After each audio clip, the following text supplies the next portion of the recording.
My name is Andy Jenkins, and in this video, you're about to see a video within a video. And the first video that you're going to see is remarkably bad. And I'm Andy's business partner, Mike Filsaime, and here's why we're showing you this bad video. It has 34 mistakes most marketers make, even the experienced ones.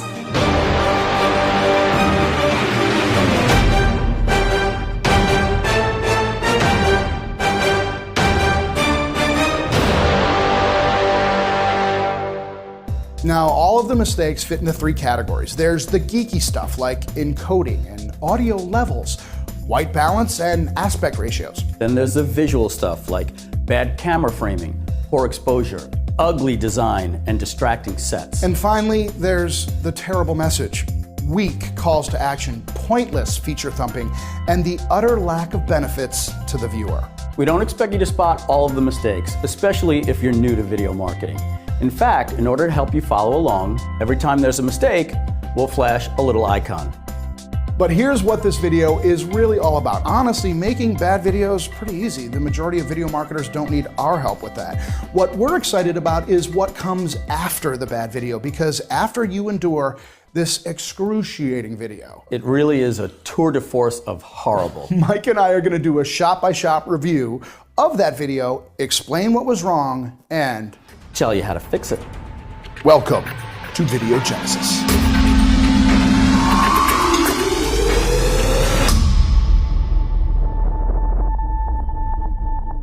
Now hold on, before we roll on the badness, y'all should know about an argument that Mike and I are having. Oh boy. You see, for the example video, I wanted to do a straight up epic video. I'm talking about something you'd see like in a movie trailer.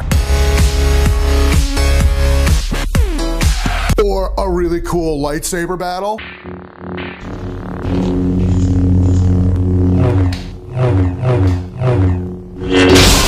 Or even a demonstration video of how to make a green smoothie. What are these carrots made of metal? But I was shot down, denied, given the Heisman. Here's the thing, we all know Andy can make great video. I mean, he went to NYU Film, has an Emmy for editing, and is film partners with both the Blair Witch Project director and the executive producer of Lord of the Rings. We get it. He's a pro. So you let me get my freak on? No. Look, we want you to pay attention to what you can do to improve your videos, not be focused on the type of content in this example. Oh, well then I've got a great idea. No.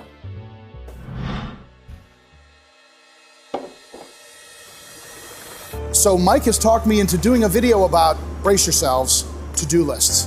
Now, between you and I think it would be cool if we...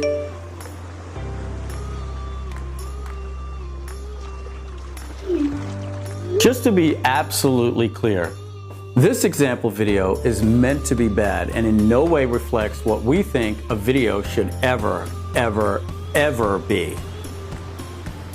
Andy is a truly talented marketer and video craftsman. All of his ideas were great.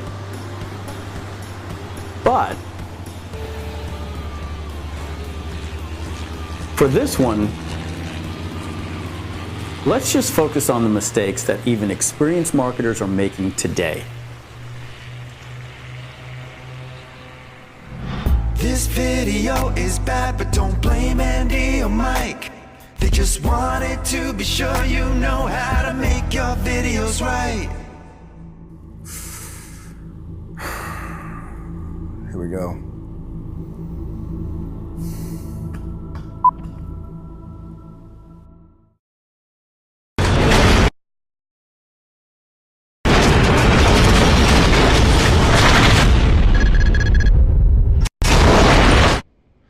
Hello.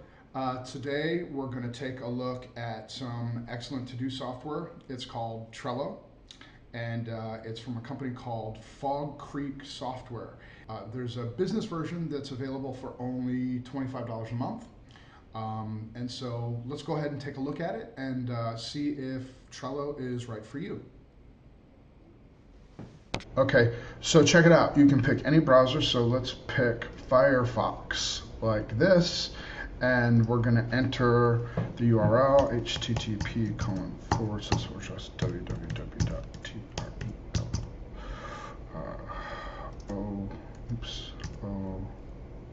com.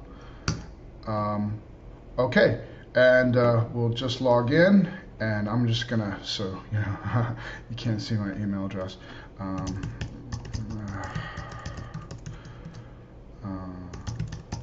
It's just 1 second. Okay, there we go. All right, so you know we can just start a new board, and I got this one right here, right? So it's really easy to create to-do lists. See, it actually comes with these right here, to do and done. And so if I wanted to add something to do, it's very easy. I just add a card.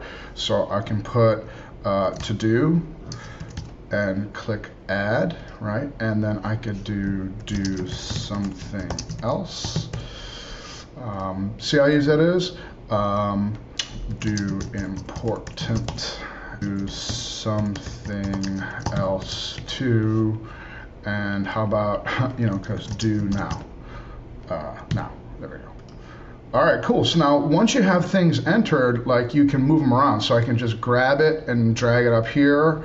And you know, this is really important. So maybe we could put do now right at the top there. So you can also, when you have things that are done, you could grab do important and just move it right over into there, do important, well, which is pretty cool. And here's some features of Trello, like to-do lists and checklists. And you could do honey-do or like grocery lists. You can do it for home improvement. And you can move them around like I showed you for priority. And it's in the cloud. It's very secure. And you can use any browser and it will work on a Mac or a PC. Oh, here I wanted to show you one other thing here. If you go to Google or YouTube and you search for how to use Trello, oh look, I already did that, Trello with an iPhone, and you scroll down right here, this is the company, you know, Fog Creek Software, and if you just, you know, click on that, it will show you how you can put it on your iPhone or your iPad or, you know, whatever you want. You can just go watch this video on YouTube.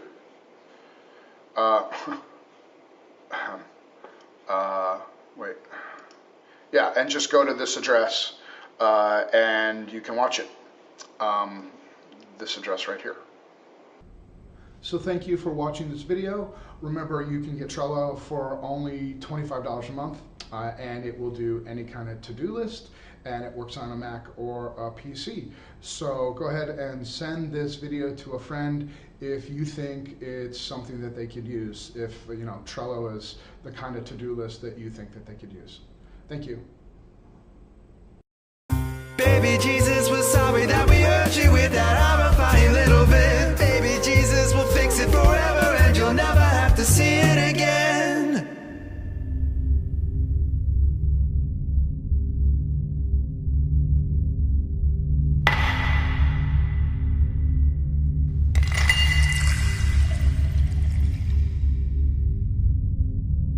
Here you go, boss man.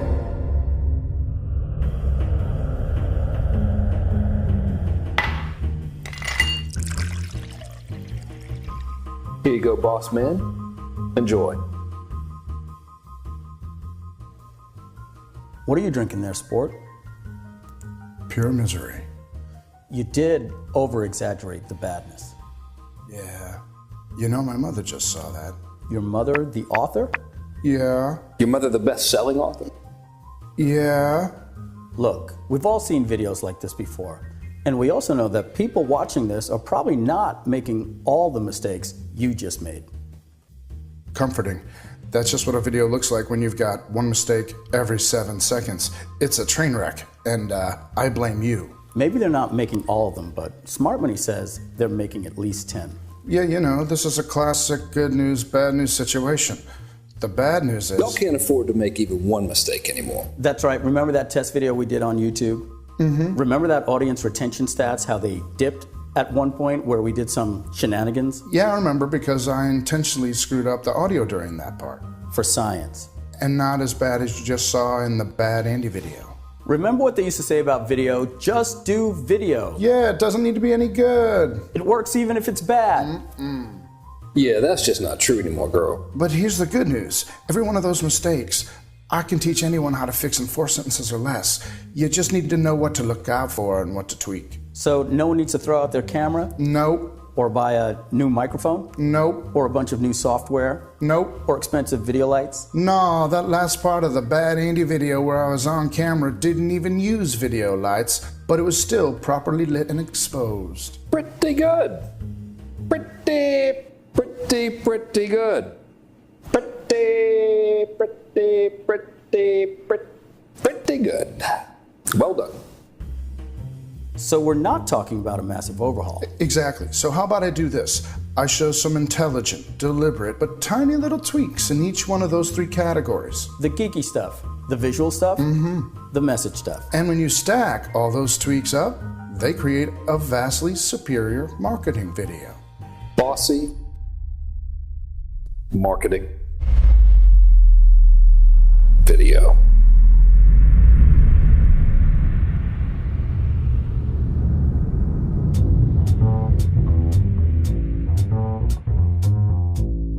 So we're going to go fast because we have got a lot to cover. We know you'll want to take notes, so Andy and I thought we'd make that a little bit easier. Right on. So cousins and bosses, when Mike and I first started brainstorming about this training for this video, our original list had 101 mistakes on it. We're about to cover 34 of them. We think that these 34 are not only the most common, They're also the easiest to fix. you can download our original list of 101 mistakes, and on that list, we've already identified the 34 we're about to show you. Below this video, you'll find a download button. Now that button will do 3 important things. First, it will not close this video, so you can keep watching and see all of the 34 fixes. Now second, it will share the location of this video on your Facebook wall. We would love it if you would help us share the love and let other people know that they can make their videos get them much better traffic and conversion results. And third, it will reveal a download link of a PDF document that has all 101 mistakes. So just click it and a new window will open with the download link. All right. Let the healing begin.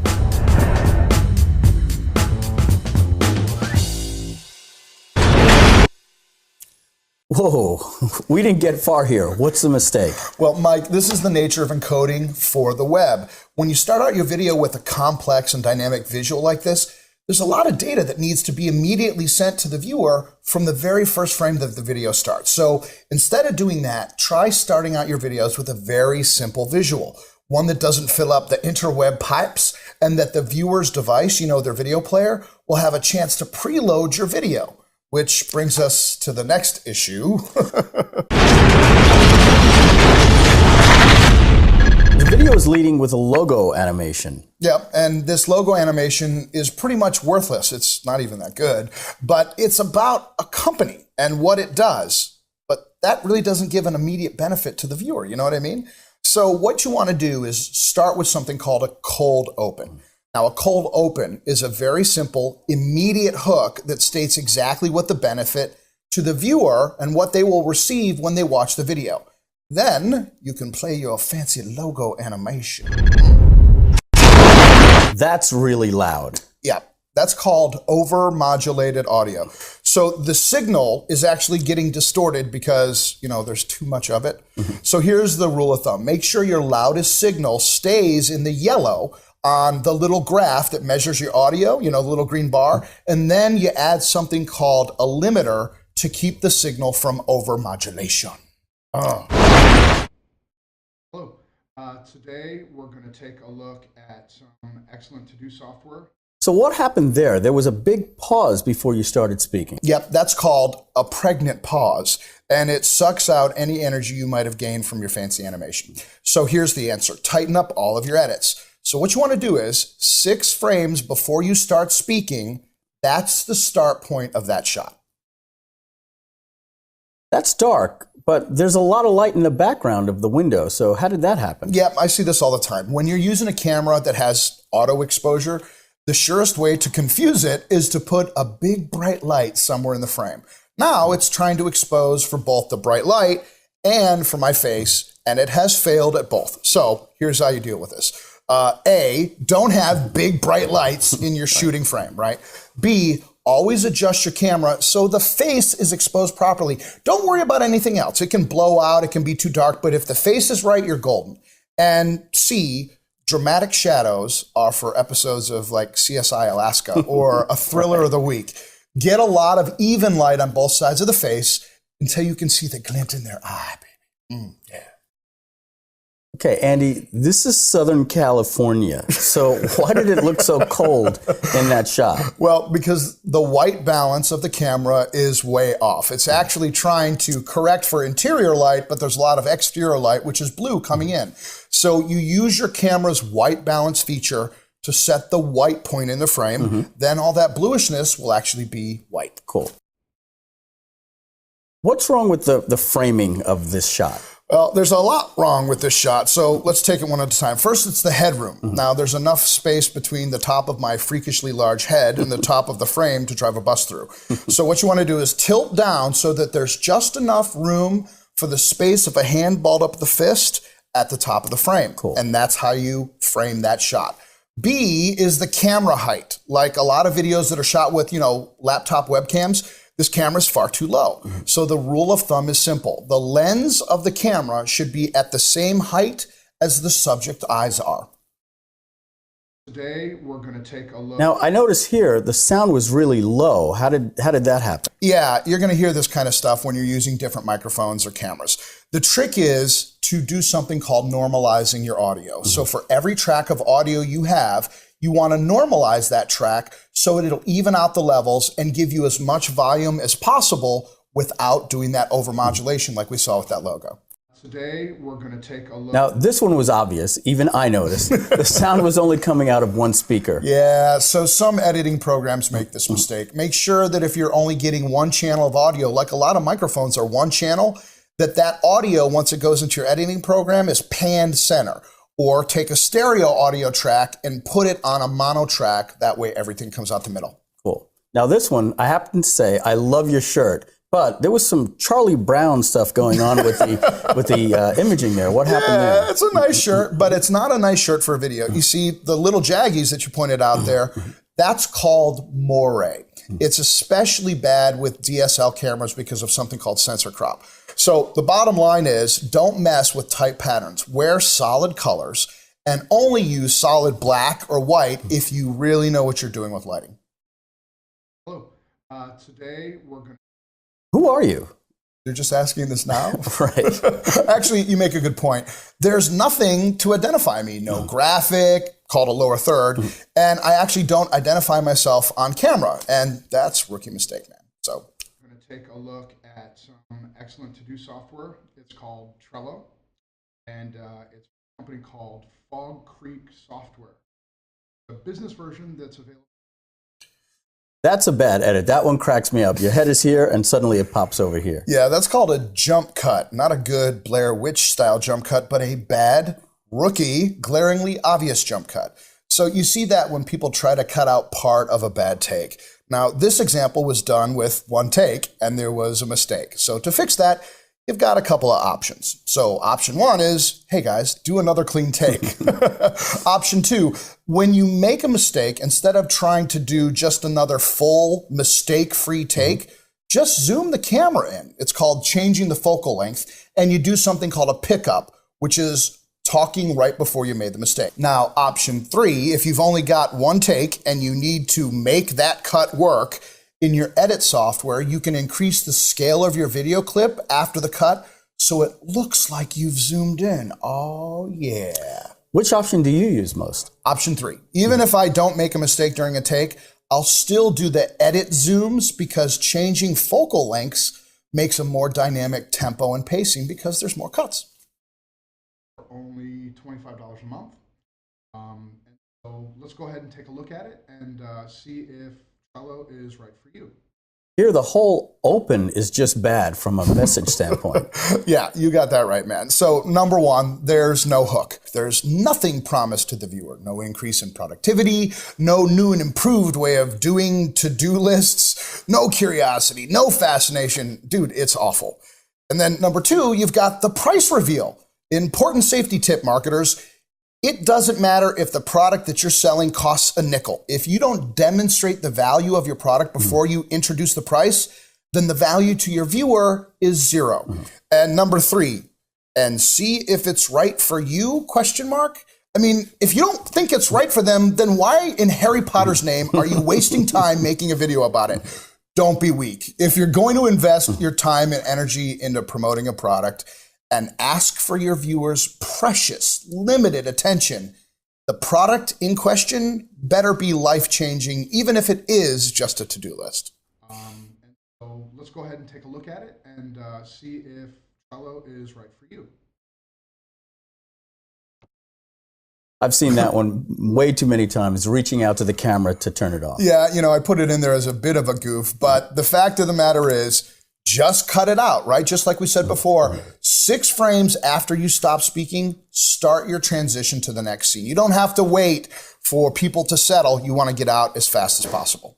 Why 6 frames? What does that mean? That's a little shorter than the 400 milliseconds it takes to blink your eye. And that's the time-tested rule of thumb for cutting in and out of different scenes. So we're only 32 seconds in, and we've got 16 mistakes already. Yeah, man, when it comes to failing, I don't mess around. Okay, so check it out. You can pick any browser, so let's pick. Now, I notice you got a hot-looking car on your desktop, Yeah, that's an Audi R8 Spider convertible. and nobody cares. Exactly. 2 problems here. You're wasting a valuable opportunity to use a desktop background that perpetuates your brand. Number 2, clean up your desktop for the love of Neil Patrick Harris. I mean, here's a shortcut in ScreenFlow. Select Hide Desktop Icons. Now in Windows 7, right-click on your desktop and deselect the Show Desktop Icons button. Done. Any browser, so let's pick Firefox, like this. Now, do we really need to see you launching your browser? No, not unless you're demonstrating browser launch speed. Edit that part out. Okay. And we're going to enter the URL, http://www. Okay, this is like watching a really bad reality show. I can hear you typing, you're making mistakes, and we get to all watch it unfold. Yeah, do your audience a favor. Just cut all that stuff out. They know how to type. Just get to the point where the full URL is in the browser bar, then say the URL out loud, then display the URL as a title on the screen. Pretty simple, right? Right.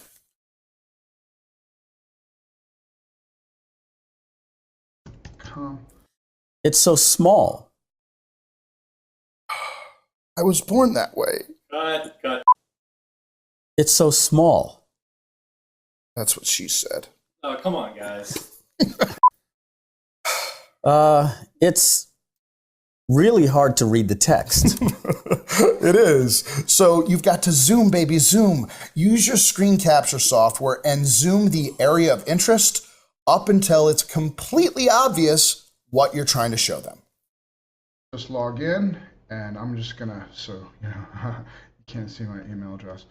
Okay, I understand hiding personal or private information. What can we do here to protect ourselves? Well, you've got a couple options. In your screencasting or editing software, you can grab a shape and hide that, just set it over your info. Number 2, you can tell them that they would enter their information in that area and have another tab open where you've already logged in and you can just switch tabs. Or number 3, log in, but, cut that part out. They get it. They get it. Okay, but what if you wanted to log in and show some stats of your account? Like if you wanted to show some testing results and you wanted them to absolutely believe it was your account you were logging into. So you wanted to keep it in real time. Well, easy. Before you record, change your username and password. And then after you record, change it back. But even if you want to show it in real time, don't make them suffer through your typing. Just show it entered and thump the log on button. It's just 1 second. Okay, there we go.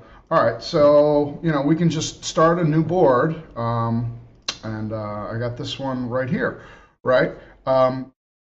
Besides not being zoomed in, it looks barren. Yeah, well, remember what we're trying to accomplish here. Show capabilities of this application. We can, and we should do a better job of demonstrating capabilities by showing how this product could be used in a real world scenario. I mean, that's the ownership experience, right? So show how a real project might look. Pre-fill the to-do list. Don't make us sit there while you come up with completely non-relevant and unhelpful examples because you're doing this off the top of your head. Right. And just to keep beating that dead horse, hearing the keyboard clicking away, along with figuring out how to spell words like now, is not respecting the viewer's time. Yeah, that's right. No good. All right, cool. So now once you have things entered, like you can move them around. So I can just grab it and drag it up here.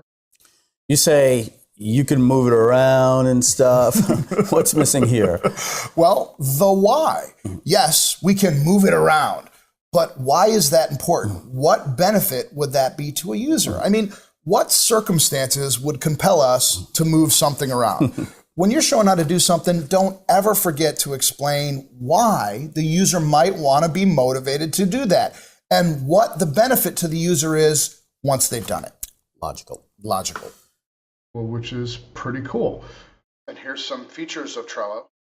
Okay, this one cracks me up. That's like a Hanna-Barbera cartoon intro. Yeah, man, there's a lot of badness going on here. First, the design and colors are completely non-consistent with the only two things they should be consistent with. The brand of the author, remember the bad logo animation? Well, it still has a color scheme and a font selection and a look and feel.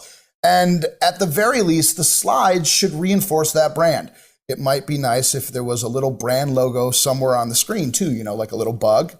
Or you could make the colors and design more closely match the product design. You know, Trello put a lot of thought into their user interface, so why not complement theirs with the same design choices in your slides? And one more thing, why not use the logo from the product here? Just, you know, a thought. Here's some features of Trello.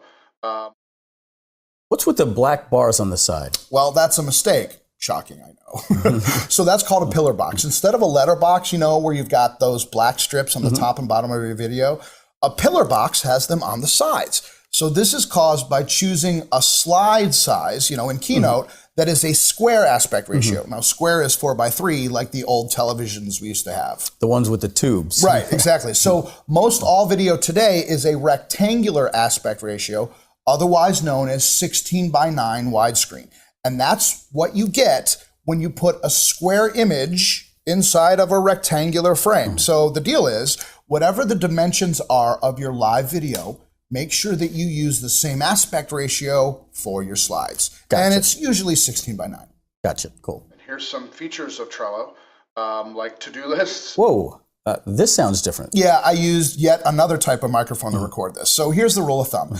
Use a maximum of 2 microphones, one for your live on camera stuff and one for anything you do to capture your voice when you're doing like screen capture or doing a slide presentation. Now, advanced users will know how to use only one microphone, but we'll cover that in a separate tutorial. Cool. Like to-do lists. Now, this looks very corporate, the way the bullet points appear. Now, look, this is forgivable, but it can be better. So instead of a single slide with a lot of bullet points, put one bullet point on a slide and transition from slide to slide. So you'll have less clutter and more activity. Right. More action will be happening on the screen. That's exactly right, man. Here's a little secret. Every time something happens on the screen, it resets the viewer's attention span. They pay attention, and that's a good thing. Cool. Like to-do lists and checklists, and you could do... Speaking of bullets, these are all features. This is the capital sin of copywriting. This makes baby marketing Jesus weep. Mike, the best marketing that's ever been done is the kind that highlights the benefit of the feature. So instead of what it is, those bullets should be focused on how what it does helps the user reduce pain or increase pleasure. Marketing 101. You would think. A PC. Oh, here, I wanted to show you one other thing. Okay, I don't even know what to call this badness. Why don't people edit this junk out? Some think that there's something thrilling about being raw and real and live. It's crap.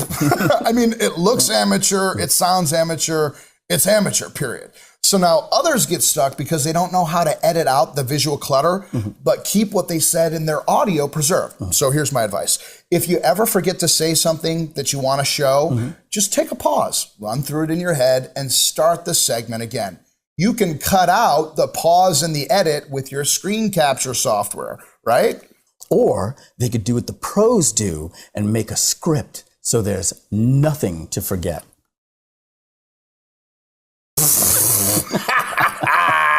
Like they never do. Oh, they'll You cray, never cray, know. man. Never Ah, ooh. You cray, cray. Cray, cray, baby. Another thing here. So what's with those tabs you've got loaded? Well, that's the website called This Is Why I'm Broke, followed by a compromising image of you, me, Frank Kern, and Mario Brown on my Facebook, followed by a Wikipedia entry on time management. So you could learn how to teach things like managing time with to-do lists. Yeah, kind of embarrassing if I'm trying to come across as an expert. And finally, a YouTube search on how to kiss a guy. So not only are you potentially giving up some personal and none too flattering information, Yeah, that's right. What if we saw some browser history with some logons to some special sites? you're also distracting the hell out of the viewer. So plan your shoot, baby. Just plan your shoot. You can just go watch this video on YouTube. Oh man, that's like a recap of badness. Yeah, so here's what we've got going on here. I don't need to see your search or your scrolling to find what you're looking for. What I need to see is where to go and understand the benefit of me going there. In other words, why is this a good thing that this works on my smartphone? Exactly. No, number two, if you're going to show a video in a video, either let it play silently and you briefly describe the benefit of watching the video to the user, or you don't let it play at all. And let me ask you a question, Mike. Can you read that URL? Nope. And even if I could, it's a YouTube URL, which looks like a 32-bit military cipher. Right. So if you want them to actually visit the video, then give them a short URL from like Bitly or Tiny URL. So having said that, Why would you ever tell someone to stop watching your video and go somewhere else and watch another video? you would do that when you never, ever, ever, ever, ever, ever want to sell anything. Yeah, that makes sense. So thank you for watching this video. Remember, you can get Trello for Wow, good lighting, good color. The camera's at the right height. It's almost a good scene. Except for the tree growing out of the top of my head. That, and I'm trying to read the stuff on your whiteboard. And let's not forget Magic Dave meandering through the background there. Yeah, plus the extension cord, the open box, the video lights It's a hot mess. Plus the audio levels. are not normalized. That's right. So go ahead and send this video to a friend if you think. And finally, this is perhaps the worst close in video marketing history. Boy, howdy. First, what's with your hands? Well, that's called the evil scientist death grip. And look, I'm all for a recap, but in this case, you're recapping the recap from the cartoon recap. And then what kind of weak tea is that? Send it to a friend if you think they could use it. What about if the viewer could use it? I'm telling you, why don't you just harden up and judge the value of the product you just reviewed? Like, this is great. It made a huge difference in the way I work.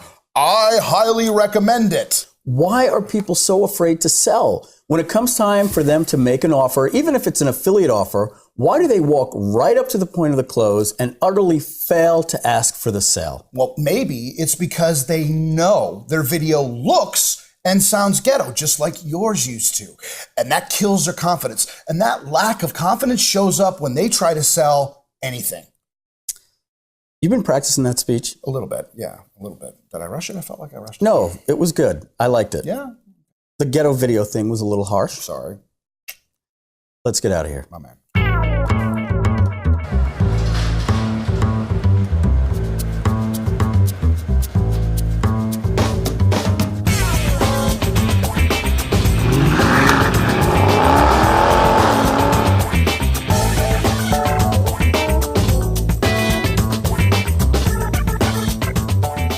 Andy, I got a question for you though. With all this going on, what's the big picture? What's the secret? You know, the funny thing is, Mike, there really are no secrets. There's just stuff you don't know yet. Right. I mean, look, it's not unlike any other thing you do to currently run your business. There are certain procedures, right, that make it work. So, like when you send an email, you go through certain procedures. Or when you publish a blog post, there are certain things you do. Or when you create a product. The point is, getting great video is simply knowing what those procedures are. Like how much headroom you should have when you're on camera, or having consistent audio levels, or having the right exposure. Exactly right, man. But here's the real trick to great video.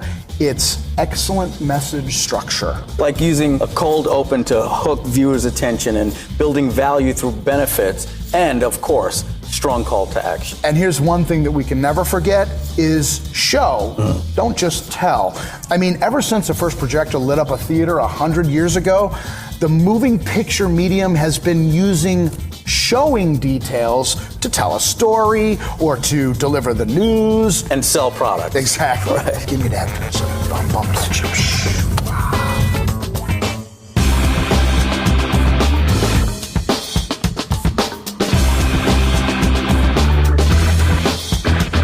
Cousins, we didn't spring into existence as professional video marketers.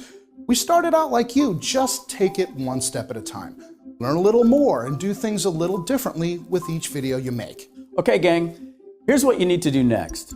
First, review this video a few times. Then download the free checklist we made so you have a list of mistakes not to make when you're making your next video. Just click on the button below and that will help us spread the love and the information in this video by sharing it with your friends.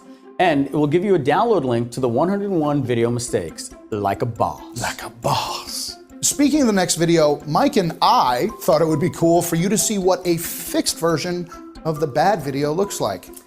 Yeah, Andy actually insisted that I have a chance to redeem himself. Okay, so in the next video, I went back to the drawing board. I reshot my on-camera appearances, recaptured the software demonstration of Trello. Which, by the way, is an excellent app despite bad Andy's attempt to show it. And rejiggered the slideshow and the ending call to action so it doesn't suck. One more thing. You might have noticed in the bad video, there were 4 distinct styles of video. Good point, Mike. There was the animation style, like you saw in the open, the direct-to-camera style, the screen capture style, and the presentation style. Here's the point. Over the last 3 years of working on videos together, Andy and I have identified 13 specific styles of video. And in our next video, we're going to show you how these styles of video and certain combinations of those styles work together to increase audience engagement, increase social media sharing, increase brand awareness, and increase traffic creation and sales conversion.